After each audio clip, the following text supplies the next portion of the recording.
어느 목사님의 사모님이 암 수술을 받는 날이었습니다. 목사님은 사모님의 손을 꼭 붙들고 수술실 앞까지 따라가며 기도합니다.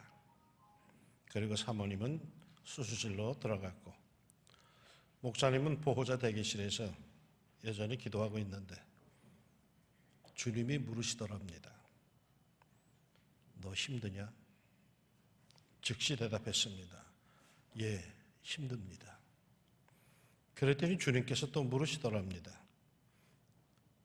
너 괴롭냐? 그래서 즉시 대답했답니다. 예, 괴롭습니다. 그러자 주님이 또 물으시더랍니다. 그래서 너 불행하냐? 이 질문에는 즉각 대답을 하지 못했답니다. 잠잠히 생각해 보았답니다. 그리고는 불행하지는 않아요 라고 대답했답니다. 그랬더니 또 물으시더랍니다. 그러면 행복하냐? 역시 목사님은 즉각 대답을 하지 못했죠. 그 상황과 주의 말씀들을 깊이 묵상하게 되더랍니다. 그리고는 대답했답니다. 예, 주님, 저는 행복합니다. 생각해보니 자신은 행복한 사람이더랍니다. 구원받았고 주님께서 함께 하시고 수술받는 아내 곁을 지키고 있으니 참 행복한 사람이더랍니다. 그런데 예, 주님, 행복합니다 라고 고백하는 순간 거짓말처럼 마음의 그 두려움도 그 짓누르는 고통도 다 사라지고 감사가 터져 나오더랍니다. 여호와께 감사하라. 그는 선하시며 그 인자하심이 영원함이로다. 하나님께 감사하며 삽시다. 그는 선하시며 그 인자하심이 영원합니다. 오늘 시편이 그 사실을 여호와의 인자하심과 선하심이 영원함을 우리에게 노래합니다. 여호와께 감사하라. 그는 선하시며 그 인자하심이 영원함이로다. 여호와의 속량을 받은 자들은 이같이 말할지어다. 여호와께서 대적의 손에서 그들을 속량하사 동서남북 각 지방에서부터 모으셨도다. 그들이 광야 사막길에서 방황하며 거주할 상급을 찾지 못하고 줄이고 목이 말라 그들의 영혼이 그들 안에서 피곤하였도다. 이에 그들이 근심 중에 여호와께 부르짖으매 그들의 고통에서 건지시고 또 바른 길로 인도하사 거주할 상급에 이르게 하셨도다. 여호와의 인자하심과 인생에게 행하신 기적으로 말미암아 그를 찬송할지로다. 그가 사모하는 영혼에게 만족을 주시며 줄인 영혼에게 좋은 것으로 채워 주심이로다. 우리는 모두 빚진 자들이었습니다. 빚 때문에 자유롭지 못했던 자들입니다. 그런데 우리 하나님께서 우리를 속량하셨습니다. 우리의 빚을 갚아주시고 우리를 자유하게 하셨습니다. 어떤 빚이요? 죄의 빚입니다. 우리의 죄값으로 꼼짝 못하고 즐겁지 못하던 우리들을 하나님께서 대신 갚아주셨습니다. 그러므로 우리는 양심의 자유함을 얻은 것입니다. 우리가 눌려 살 필요가 전혀 없습니다. 물론 이 자유함, 이 속량함은 우리를 얽어매던 사탄으로부터의 자유함이요 속량함입니다. 우리가 인간에게 지은 죄, 그 값은 갚아 나가야 합니다. 하나님께서 나를 속량하셨다고 해서 내가 피해를 입힌 사람에게서도 자유함을 얻은 것은 결코 아닙니다. 사람에게 지은 빚, 즉 내가 갚을 수 있는 것은 갚아야 합니다. 다만 내가 갚을 수 없는 죄의 값, 사탄에게 얽힌 죄의 값은 하나님께서 속량 대신 갚아주시고 우리로 하여금 자유케 하셨음을 믿으시기 바랍니다. 그러나 그럼에도 여전히 우리들의 삶의 현장은 광야 사막길입니다.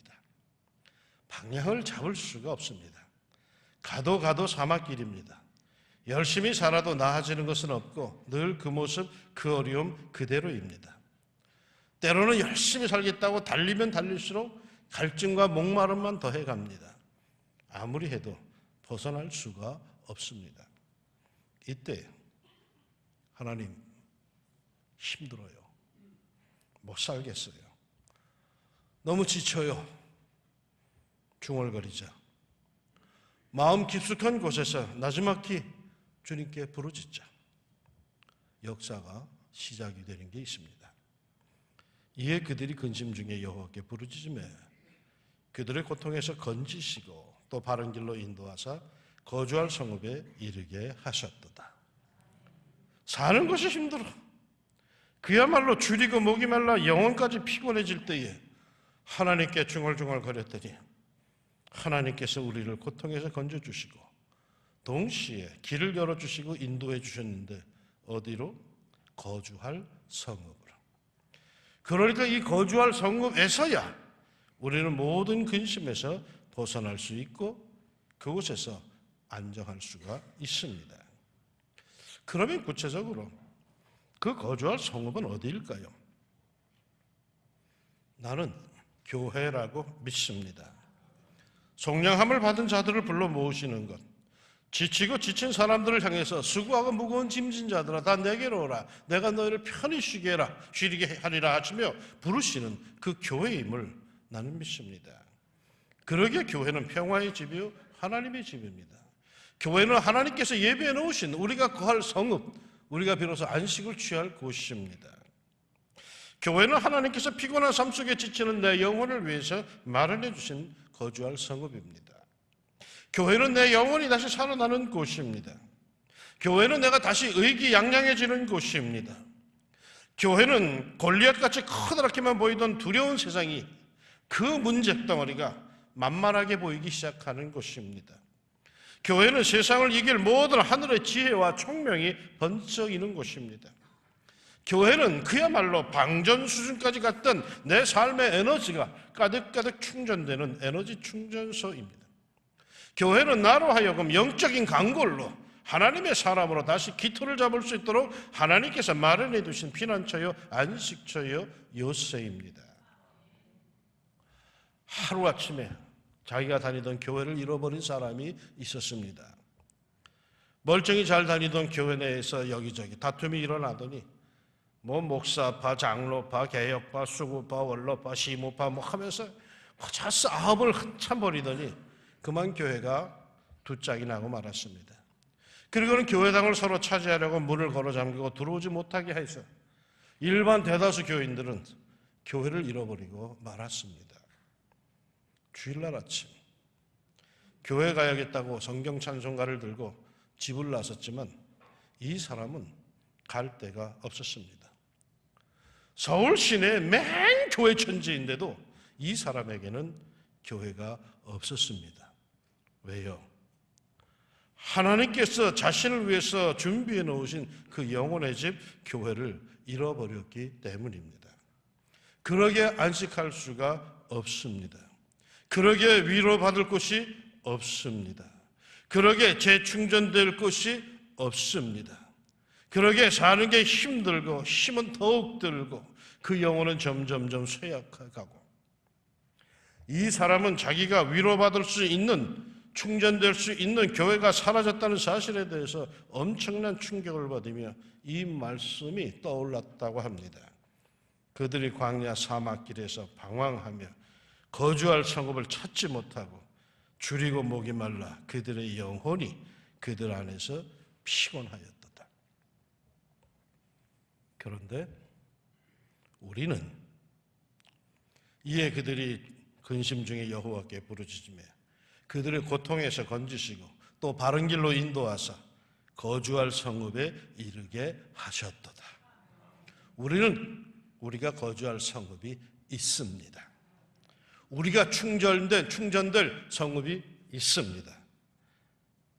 그 성읍이 어디라고요? 잘 아시네요. 이런 경험 있으시죠? 서울 시내에 돌아다니다가 왕십리에 가까이 다가서기만 하면 왜 그러니 마음이 편안해지는지 모릅니다. 아니 왕십리라고 하는 이정표만 보아도 아주 기분이 좋아지는 경험. 왜 그럴까요? 그곳에 뭐가 있기에? 왕십리 중앙교회가 있기에. 묘하죠? 그거 하나 거기에 있다고 해서 왕십리가 굉장히 나게 친근히 다가옵니다. 왜 그럴까요? 이 교회보다 더 멋지고 훌륭한 교회들이 서울 시내에 얼마나 많은데 영락교회, 소망교회, 멍성교회, 광림교회, 큰 교회들 그 교회 앞만 쳐다봐도 그저 맹맹하게 지나가는데 세상에 이 왕십리 중앙교회는 바라만 봐도 생각만 해도 마음이 평안해집니다. 왜 그럴까요? 하나님께서 나를 위해서 이끌어 주신 성읍이 바로 그 왕십리 중앙교회임을 믿으시기를 바랍니다. 왕십리 중앙교회는 주님께서 우리 삶에 주신 거할 성읍입니다. 우리에게 힘을 주시기 위해서 세워주신 교회당입니다. 나를 사랑하시고 축복하시기 위해서 주신 성읍이 왕십리 중앙교회임을 믿습니다. 그러게 이 성에서 무슨 일이 일어나는 줄 아십니까? 막연히 인도만 해주시고 그냥 끝 하는 하나님이 아니신 것 아시죠? 나를 이 성읍으로 인도해 주시고 이 거주할 성읍에서 여기서 안식하게 해주시고 그리고 끝이 아니라 거기에서 어떤 역사를 일으키시는지 아십니까? 그가 사모하는 영혼에게 만족을 주시며 줄인 영혼에게 좋은 것으로 채워주심이로다. 교회에 나와서 얼마나 사모하며 사십니까? 그저 교회 왔으니까 생각 없이 자동으로 시간이 흘러가며 따라 끝난다? 그거 복이 없습니다. 하나님께서 피곤한 내 영혼을 위해서 쉴 만한 곳을 만들어 주시고 편안히 거주할 성읍을 만들어 주시고 거기에서 사모하며 살라고, 그리하면 거기에서 만족을 주시며 거기에서 줄인 영혼에게는 좋은 것으로 채워주신다는데, 이 약속이 서려 있는 주의 성전에 들어와서 안식을 얻으면서 하나님께 예배하면서 여러분 얼마나 사모하십니까? 신앙이라는 것이 뭡니까? 신앙인으로 산다는 게 뭡니까? 나는 신앙생활을 말하라면 이렇게 말하고 싶습니다. 하나님에 대한 기대감과 사모함을 갖고 성도답게 그리스도인답게 사는 것, 이것이 신앙이라고 믿습니다.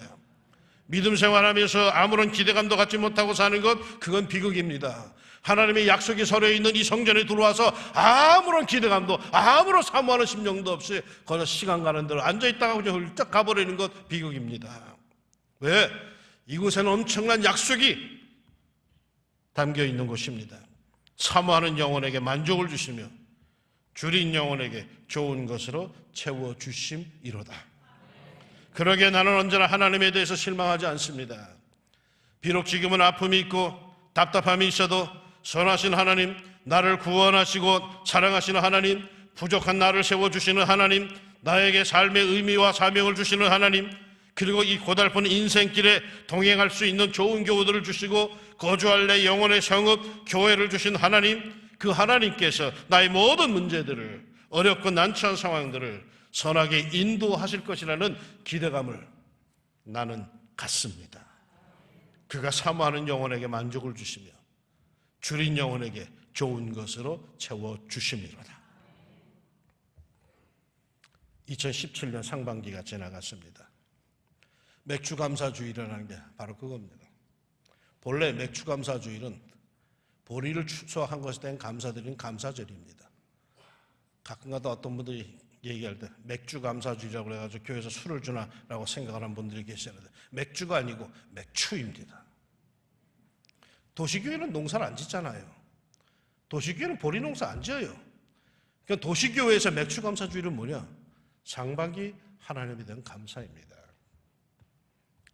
돌아보십시오.